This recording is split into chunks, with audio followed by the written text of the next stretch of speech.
Menurut Primbon, orang dengan ciri ini ditakdirkan kaya, tapi banyak yang mengabaikannya. Pernahkah Anda merasa hidup selalu diuji, seolah langkah terasa berat meski usaha tak pernah berhenti? Menurut Primbon Jawa, ada ciri-ciri tertentu yang justru menandakan seseorang ditakdirkan kaya.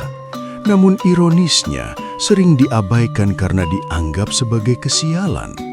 Lebih mengejutkan lagi, ciri ini tidak hadir dalam bentuk kemudahan, melainkan lewat masalah, kegagalan, dan tekanan hidup. Banyak orang mengeluh dan menyerah tanpa menyadari bahwa di balik penderitaan itulah pintu rezeki besar sedang dibuka perlahan oleh takdir. Selamat datang di pembahasan penuh makna yang semoga membawa pencerahan untuk hidup Anda. Sebelum melanjutkan, mari kita saling mendoakan dengan menuliskan kota asal Anda di kolom komentar agar terjalin energi kebersamaan. Semoga siapapun yang sedang memiliki hutang dimudahkan jalan untuk melunasinya. Yang sedang sakit, segera diberi kesembuhan. Yang sedang mencari pekerjaan, lekas mendapatkan pekerjaan yang diimpikan. Dan semoga hidup kita semua selalu diselimuti keberkahan, ketenangan, serta kebahagiaan lahir dan batin. Dalam Primbon Jawa, tidak semua orang yang ditakdirkan kaya akan langsung menikmati hidup yang mudah sejak awal. Justru sebaliknya, mereka sering lahir dan tumbuh dalam kondisi yang membuat banyak orang lain mengelus dada. Hidupnya seperti dipenuhi rintangan yang datang silih berganti, seolah tak pernah diberi jeda untuk bernafas. Sejak usia muda, orang dengan ciri ini kerap menghadapi keterbatasan, baik secara ekonomi, lingkungan, maupun dukungan dari orang terdekat. Primbon menyebut kondisi ini sebagai beban takdir emas, yakni tanda bahwa seseorang sedang ditempa untuk memikul rezeki besar di masa depan. Namun, beban ini seringkali disalahartikan sebagai kesialan hidup. Banyak orang merasa iri melihat teman sebaya yang hidupnya tampak lancar, sementara dirinya harus berjuang lebih keras hanya untuk hal-hal dasar. Perasaan inilah yang menjadi konflik pertama antara keyakinan pada takdir dan rasa putus asa yang perlahan menggerogoti hati. Ciri lain yang disebutkan Primbon adalah seringnya orang ini berada dalam posisi terjepit. Saat memilih satu jalan, ia seolah harus mengorbankan jalan lain.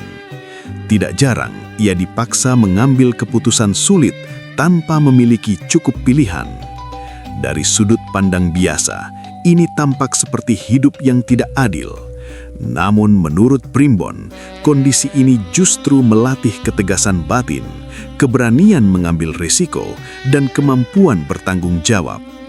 3 sifat yang dipercaya sebagai fondasi kekayaan sejati. Konflik semakin kuat ketika lingkungan sekitar ikut memperkeruh keadaan. Orang dengan tanda ini sering diremehkan, dianggap tidak berbakat, bahkan disebut sebagai pembawa masalah. Kata-kata yang menjatuhkan datang dari orang-orang terdekat, membuat luka batin semakin dalam. Disinilah banyak orang gagal melewati fase pertama takdirnya. Mereka memilih menyerah, menyalahkan keadaan, dan akhirnya benar-benar terjebak dalam nasib yang mereka takuti sendiri. Padahal Primbon mengingatkan, ujian yang datang bertubi-tubi bukan tanda penolakan semesta, melainkan tanda perhatian yang besar.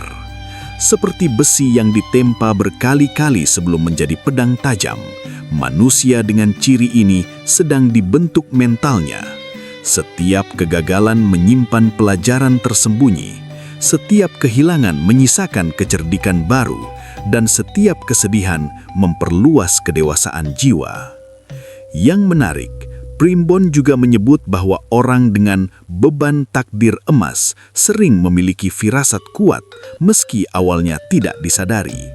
Ia peka terhadap situasi, mampu membaca peluang di tengah kekacauan, dan memiliki intuisi yang muncul justru saat terdesak. Sayangnya, karena hidupnya terlalu sibuk dengan masalah, potensi ini kerap diabaikan atau dianggap kebetulan belaka. Di titik inilah konflik batin mencapai puncaknya. Apakah ia akan terus memandang hidup sebagai rangkaian penderitaan atau mulai menyadari bahwa semua ini adalah proses persiapan menuju sesuatu yang jauh lebih besar? Primbon menegaskan bahwa fase ini adalah gerbang awal. Siapapun yang mampu bertahan tanpa kehilangan nilai diri, tidak larut dalam iri hati, dan tetap menjaga kejujuran, perlahan akan melihat perubahan arah hidupnya. Namun perubahan itu tidak datang secara dramatis. Tidak ada hujan emas, tidak ada keajaiban instan. Yang ada hanyalah kesempatan kecil yang muncul di waktu tak terduga. Banyak orang melewatkannya karena menganggapnya remeh, dan disinilah kesalahan terbesar terjadi. Mereka yang gagal memahami tanda pertama ini sering berhenti tepat sebelum takdirnya mulai berbalik arah. Primbon mengingatkan satu hal penting. Orang yang ditakdirkan kaya seringkali diuji terlebih dulu untuk memastikan apakah ia layak memegang amanah rezeki besar. Bukan soal seberapa berat ujiannya, melainkan seberapa kuat ia menjaga sikap di tengah tekanan. Jika ia mampu melewati bab pertama ini dengan kesabaran dan kesadaran, maka bab-bab berikutnya akan membuka rahasia yang lebih mengejutkan lagi. Dalam Primbon Jawa, ada satu ciri yang paling sering membuat orang salah paham tentang takdir kekayaan. Rezeki yang selalu datang bersamaan dengan masalah. Orang dengan tanda ini jarang merasakan ketenangan yang utuh. Saat satu urusan hampir selesai, urusan lain muncul tanpa aba-aba. Ketika uang datang, kebutuhan mendesak ikut menghabiskannya. Dari luar, hidupnya tampak berantakan dan penuh tekanan. Banyak yang berkata, percuma dapat rezeki kalau selalu habis, tanpa menyadari bahwa menurut Primbon, pola inilah yang justru membentuk daya tahan mental seorang calon orang kaya. Rezeki yang datang tanpa masalah sering membuat manusia lengah. Sebaliknya, rezeki yang disertai ujian memaksa seseorang belajar mengatur, menghitung, dan berpikir jauh ke depan. Inilah konflik utama pada bab ini, antara rasa syukur dan rasa lelah yang terus bertarung di dalam batin. Primbon menyebut orang dengan ciri ini sebagai pemilik alur rezeki teruji. Hidupnya seolah menjadi ruang latihan yang tidak pernah sepi. Ia dipaksa memahami bahwa uang bukan sekedar untuk dinikmati, melainkan amanah yang harus dikelola. Sayangnya, karena tekanan datang terlalu sering, banyak orang justru menilai dirinya gagal, tidak beruntung, atau selalu sial dalam urusan materi. Konflik semakin rumit ketika lingkungan ikut memberi cap negatif. Orang-orang di sekitarnya melihat hasil, bukan proses. Mereka tidak melihat malam-malam panjang penuh kecemasan, keputusan sulit yang harus diambil, atau pengorbanan yang tak pernah diceritakan. Yang terlihat hanyalah dia selalu punya masalah. Cap inilah yang perlahan mengikis kepercayaan diri dan membuat banyak orang berhenti tepat di fase ini. Menurut Primbon, ini adalah ujian paling berbahaya. Bukan karena beratnya masalah, melainkan karena masalah yang datang berulang kali bisa membuat hati menjadi keras atau putus asa. Jika seseorang mulai mengeluh berlebihan, menyalahkan takdir, atau iri pada rezeki orang lain, maka alur rezekinya akan terhambat. Namun jika ia mampu bertahan dengan sikap rendah hati dan tetap jujur, justru pintu rezeki baru akan terbuka dari arah yang tak disangka. Hal yang jarang disadari, orang dengan ciri ini seringkali memiliki kemampuan alami dalam membaca peluang. Karena terbiasa berada di situasi sulit, pikirannya menjadi lebih tajam. Ia cepat menangkap celah, melihat solusi di tengah kekacauan, dan berani mengambil langkah saat orang lain ragu. Primbon menyebut kemampuan ini sebagai ilmu hidup, sesuatu yang tidak bisa dipelajari di bangku sekolah. Namun disinilah letak konflik batin berikutnya. Saat mulai muncul peluang, orang ini sering ragu pada dirinya sendiri. Ia takut gagal lagi, takut dicemooh, takut kehilangan sedikit yang dimilikinya. Ketakutan ini wajar, tetapi Primbon mengingatkan bahwa keraguan berlebihan adalah penghalang terbesar rezeki. Banyak calon orang kaya gagal bukan karena kurang kemampuan, melainkan karena terlalu lama menunda langkah. Menariknya, Primbon juga menyingkap satu tanda tersembunyi. Orang yang rezekinya selalu dibarengi masalah seringkali menjadi tempat bergantung bagi orang lain. Ia dimintai bantuan, nasihat, atau pertolongan, bahkan saat dirinya sendiri sedang kesusahan. Ini bukan kebetulan. Primbon meyakini bahwa rezeki besar hanya akan dititipkan kepada orang yang hatinya cukup luas untuk berbagi, meski dalam keterbatasan. Konflik mencapai puncaknya ketika orang ini berada di persimpangan jalan, memilih menyerah dan hidup sekadarnya atau terus melangkah meski lelah dan tidak ada jaminan hasil. Di titik inilah banyak orang berhenti karena merasa hidup terlalu berat.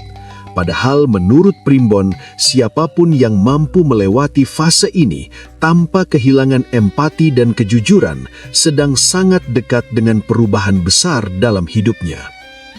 Bab ini menutup satu pelajaran penting. Rezeki yang datang bersama masalah bukanlah hukuman, melainkan proses pematangan. Masalah bukan untuk menghancurkan, tetapi untuk membentuk cara berpikir dan ketahanan jiwa. Mereka yang memahami ini tidak akan lagi bertanya, "Mengapa hidupku selalu sulit?" melainkan mulai bertanya, "Apa yang sedang dipersiapkan untukku?" Dan tanpa disadari, saat pertanyaan itu berubah, arah hidup pun mulai bergeser perlahan, menuju bab yang baru yang jauh lebih mengejutkan. Dalam Primbon Jawa, ada satu ciri yang paling menyakitkan sekaligus paling menentukan bagi orang yang ditakdirkan kaya. Sering tidak disukai oleh lingkungannya sendiri. Bukan karena ia berbuat jahat, melainkan karena cara berfikirnya berbeda. Ucapannya kerap terdengar terlalu jujur, langkahnya dianggap aneh, dan pilihannya sering bertolak belakang dengan kebiasaan orang kebanyakan. Akibatnya, ia lebih sering dijauhi daripada dirangkul. Sejak awal, konflik ini muncul dalam bentuk sederhana. Pendapatnya tidak didengar, idenya diremehkan, dan keberadaannya dianggap tidak penting. Ia bisa berada di tengah keramaian, namun merasa sendirian. Dalam Primbon, kondisi ini disebut sebagai kesepian takdir, yaitu fase ketika seseorang dipisahkan secara emosional dari lingkungannya agar ia belajar berdiri di atas keyakinannya sendiri. Yang membuat keadaan semakin berat, penolakan ini sering datang dari orang-orang terdekat, keluarga, sahabat, atau rekan kerja yang seharusnya memberi dukungan justru menjadi sumber luka. Mereka tidak sepakat dengan cara berpikirnya, menilai mimpinya terlalu tinggi, atau menganggapnya tidak realistis. Kata-kata seperti, "Sudahlah, ikut saja yang biasa," menjadi penjara yang mengekang potensi besar dalam dirinya. Menurut Primbon, inilah ujian mental paling halus namun paling berbahaya. Bukan ujian kekurangan materi, melainkan ujian harga diri dan keyakinan. Banyak orang runtuh di fase ini, bukan karena tidak mampu, tetapi karena lelah menjadi berbeda. Mereka memilih menyesuaikan diri agar diterima, meski harus mengubur potensi yang sebenarnya menjadi jalan rizkinya. Namun orang dengan tanda ini memiliki satu sifat khas. Semakin ditekan, pikirannya justru semakin aktif. Saat tidak didukung, ia belajar mengandalkan dirinya sendiri. Saat ditertawakan, ia diam-diam memperbaiki diri. Primbon menyebut ini sebagai proses pematangan sunyi, di mana seseorang berkembang tanpa sorotan, tanpa pujian, dan tanpa tepuk tangan. Konflik sosial semakin terasa ketika suatu masalah besar muncul di lingkungan sekitar. Bisa berupa krisis pekerjaan, konflik keluarga, atau kesulitan ekonomi bersama. Di saat orang-orang yang dulu meremehkan mulai kebingungan, secara tak sadar mereka mulai melirik sosok yang selama ini diabaikan. Ide-idenya yang dulu dianggap aneh, kini terasa masuk akal. Keputusannya yang dulu ditentang, kini terlihat sebagai solusi. Inilah titik balik yang disebut Primbon sebagai waktu pencarian. Orang yang tidak disukai perlahan berubah menjadi orang yang dicari. Bukan karena ia berubah mengikuti mereka, tetapi karena keadaan memaksa orang lain mengakui nilainya. Ironisnya, di saat inilah konflik batin baru muncul. Ia harus memilih, membalas sakit hati atau tetap rendah hati dan membantu meski pernah disakiti. Primbon menegaskan bahwa pilihan di fase ini sangat menentukan. Jika ia memilih kesombongan, maka alur rizkinya akan terhenti. Namun jika ia mampu membantu tanpa dendam, tanpa mengungkit masa lalu, justru pintu kepercayaan akan terbuka lebar. Kepercayaan inilah yang kelak menjadi jalan rizki besar, karena dalam kehidupan nyata, kekayaan sering datang melalui kepercayaan manusia lain. Yang lebih menarik, orang dengan ciri ini sering tidak menyadari bahwa ketidaksukaannya di masa lalu sebenarnya adalah perlindungan. Andai sejak awal ia diterima dan dipuji, mungkin ia akan terlena, ikut arus, dan tidak pernah mengasah keunikan berfikirnya. Primbon melihat penolakan sebagai cara semesta menjaga agar ia tidak menyimpang dari jalur takdirnya sendiri. Konflik memuncak ketika ia berada di posisi berpengaruh, bukan sebagai penguasa, melainkan sebagai orang yang pendapatnya diperhitungkan. Disinilah ujian terakhir bab ini muncul. Apakah ia tetap menjadi dirinya sendiri atau berubah demi disukai banyak orang? Banyak yang gagal di tahap ini karena godaan penerimaan sosial terasa sangat manis setelah lama ditolak. Primbon mengingatkan, orang yang ditakdirkan kaya sejati tidak mencari disukai, tetapi dihormati. Perbedaan ini tipis namun menentukan. Disukai bisa hilang kapan saja, tetapi dihormati lahir dari konsistensi, kejujuran, dan keteguhan prinsip. Mereka yang mampu melewati bab ini akan membawa bekal paling mahal dalam hidup, jati diri yang kokoh. Dan tanpa ia sadari, saat dunia mulai mencari dirinya, justru disitulah takdir mulai menyiapkan kehilangan besar berikutnya. Sebuah kehilangan yang kelak menjadi kunci menuju rizki yang tidak pernah ia bayangkan sebelumnya. Dalam Primbon Jawa, ada satu ciri yang hampir selalu membuat orang merasa hidupnya tidak adil. Sering kehilangan, namun anehnya, tidak pernah sampai benar-benar habis. Kehilangan ini tidak selalu soal uang. Bisa berupa usaha yang runtuh di saat hampir berhasil, relasi yang retak ketika mulai terasa nyaman, atau kesempatan yang lenyap tepat sebelum diraih. Orang dengan tanda ini sering bertanya dalam hati, mengapa selalu diambil saat aku sudah berjuang sejauh ini? Primbon menyebut fase ini sebagai pembersihan jalur rezeki. Sebuah tahap yang menyakitkan karena yang diambil bukan hanya harta, tetapi juga harapan. Kehilangan datang berulang, seakan menguji seberapa kuat seseorang melekat pada apa yang dimilikinya. Banyak yang menilai fase ini sebagai kesialan beruntun. Padahal menurut Primbon, justru disinilah letak pembeda antara orang biasa dan orang yang dipersiapkan untuk amanah besar. Konflik batin di bab ini jauh lebih sunyi dibanding bab-bab sebelumnya. Tidak ada lagi kemarahan yang meledak-ledak, tidak pula perlawanan terbuka. Yang ada hanyalah kelelahan batin. Orang dengan ciri ini mulai mempertanyakan makna perjuangan. Ia tetap bergerak, tetapi dengan hati yang waspada. Ia tidak lagi terlalu berharap, karena berharap sering berujung kehilangan. Yang membuat fase ini semakin berat, kehilangan datang dalam bentuk yang tidak bisa dilawan. Bukan karena kesalahan besar, bukan pula karena kecerobohan. Segalanya seolah runtuh begitu saja. Usaha yang sudah direncanakan matang gagal karena faktor luar. Hubungan yang dijaga dengan tulus retak oleh keadaan. Di titik ini, banyak orang mulai menutup diri dan membangun tembok emosi agar tidak terlalu sakit. Namun Primbon melihat sisi lain yang jarang disadari. Setiap kehilangan sedang mengosongkan ruang. Ruang itu tidak boleh terisi oleh hal-hal kecil jika kelak akan diisi oleh sesuatu yang jauh lebih besar. Masalahnya, manusia sering ingin mengisi kembali secepat mungkin demi menutup luka. Disinilah banyak orang gagal karena terburu-buru menggenggam apapun yang datang meski bukan jalurnya. Menariknya, orang dengan ciri ini hampir selalu memiliki kemampuan bangkit yang tidak dimiliki banyak orang. Ia jatuh, tetapi selalu menemukan cara untuk berdiri lagi. Meski kehilangan berulang, hidupnya tidak pernah benar-benar nol. Selalu ada jalan kecil yang terbuka. Selalu ada pertolongan yang datang tepat waktu.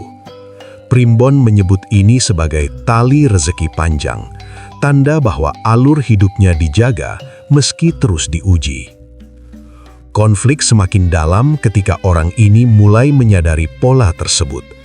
Ia melihat bahwa hidupnya memang tidak pernah benar-benar hancur, tetapi juga jarang stabil.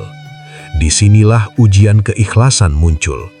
Apakah ia akan hidup dengan rasa curiga pada kebahagiaan atau belajar menerima bahwa kehilangan adalah bagian dari perjalanan, bukan akhir dari segalanya? Primbon menegaskan, orang yang ditakdirkan kaya seringkali harus belajar melepaskan sebelum menggenggam. Kekayaan besar tidak bisa dititipkan pada jiwa yang terlalu takut kehilangan, karena ketakutan akan melahirkan keserakahan. Oleh sebab itu, kehilangan berulang bukan untuk menyiksa, melainkan untuk melatih kelapangan hati. Di fase ini pula, banyak orang mulai melihat perubahan sikap. Ia tidak lagi mudah terpancing emosi, tidak terlalu tergoda oleh keuntungan instan, dan lebih berhati-hati dalam memilih jalan. Dari luar ia tampak sederhana, namun di dalam, mentalnya telah ditempa oleh kehilangan yang tidak semua orang sanggup menanggungnya. Bab ini mencapai puncaknya saat orang tersebut mengalami kehilangan terbesar, sesuatu yang benar-benar membuatnya diam, bukan lagi marah, bukan lagi sedih berlebihan, melainkan pasrah yang jernih. Di titik inilah, Primbon menyebut bahwa seseorang telah melewati gerbang terakhir sebelum pembalikan nasib. Ironisnya, saat ia berhenti mengejar dan mulai merelakan, justru alur hidupnya bersiap berbalik arah. Namun ia belum menyadari satu hal penting. Semua kehilangan itu bukan untuk menjadikannya miskin, melainkan untuk memastikan bahwa ketika kekayaan datang, ia tidak diperbudak olehnya. Dan rahasia terbesar tentang kekayaan itu bukan tentang jumlah, melainkan tentang makna, baru akan terungkap sepenuhnya di bab terakhir. Dalam Primbon Jawa, bab terakhir selalu menjadi bab paling sunyi, sekaligus paling mengejutkan. Setelah melalui ujian hidup, tekanan sosial, masalah yang tak putus, serta kehilangan yang berulang, orang dengan ciri-ciri tadi justru tidak lagi sibuk memikirkan kekayaan. Disinilah letak plot twist yang jarang disadari. Saat seseorang berhenti mengejar harta dengan nafsu, takdir justru mulai mempercayainya. Primbon menyebut fase ini sebagai puncak kesadaran, sebuah keadaan batin di mana seseorang tidak lagi mengukur hidup dari banyaknya harta, melainkan dari ketenangan jiwa. Ia tetap bekerja, tetap berusaha, tetapi tidak lagi dikuasai rasa takut kekurangan. Kehilangan yang dulu menghantui kini berubah menjadi pelajaran. Masalah yang dulu melelahkan kini menjadi pengalaman berharga. Konflik terbesar di bab ini bukan lagi datang dari luar, melainkan dari dalam diri sendiri. Saat peluang besar akhirnya muncul, orang ini justru ragu. Ia bertanya dalam hati, apakah aku siap? Bukan siap secara kemampuan, tetapi siap secara batin.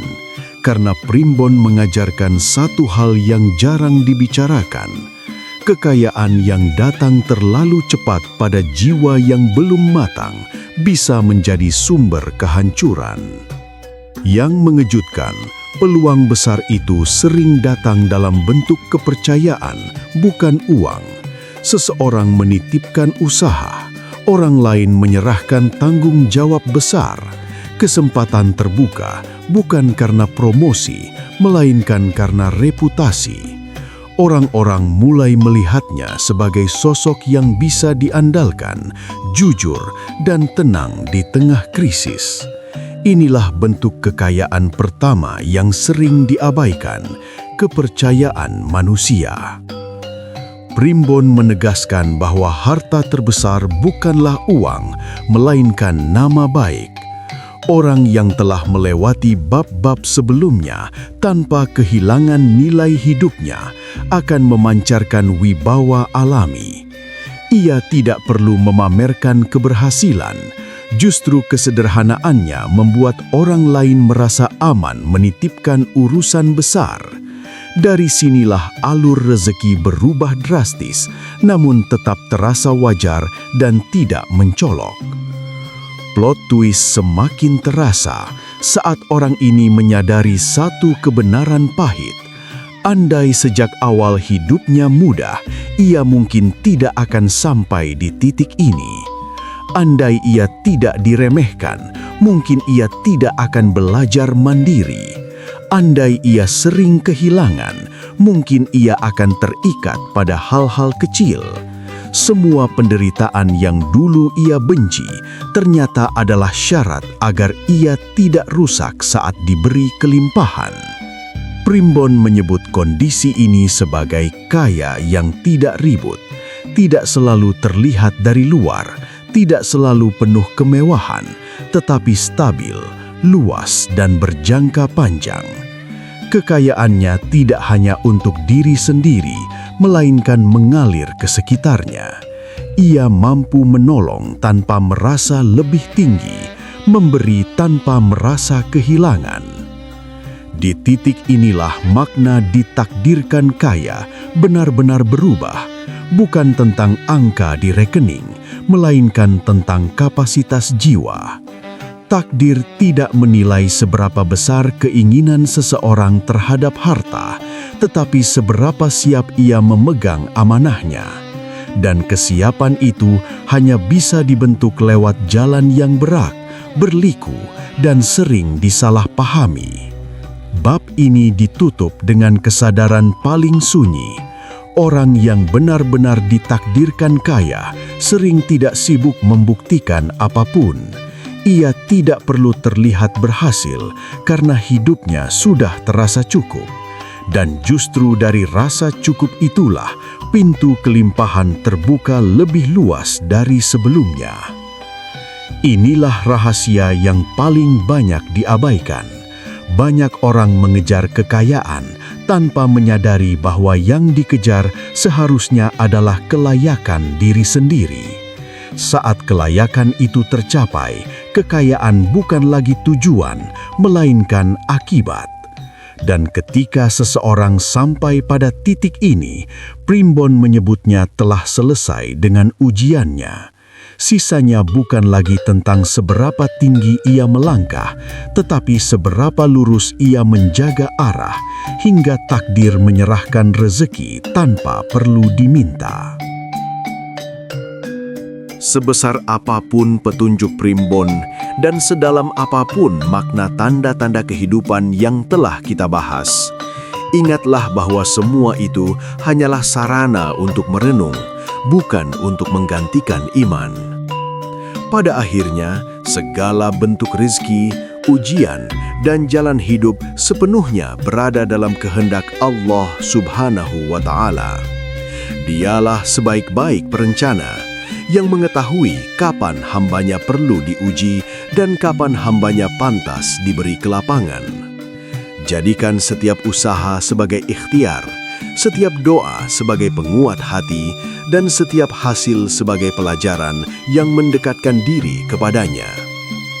Jika pembahasan ini dirasakan bermanfaat dan memberi sudut pandang baru dalam memaknai hidup, jangan lupa untuk like dan subscribe agar semakin banyak orang yang bisa mengambil hikmah dari setiap cerita yang dibagikan. Terima kasih telah meluangkan waktu untuk menyimak hingga akhir. Semoga langkah kita selalu diberkahi, hati kita diteguhkan, dan hidup kita dipenuhi ketenangan. Sampai jumpa di video berikutnya.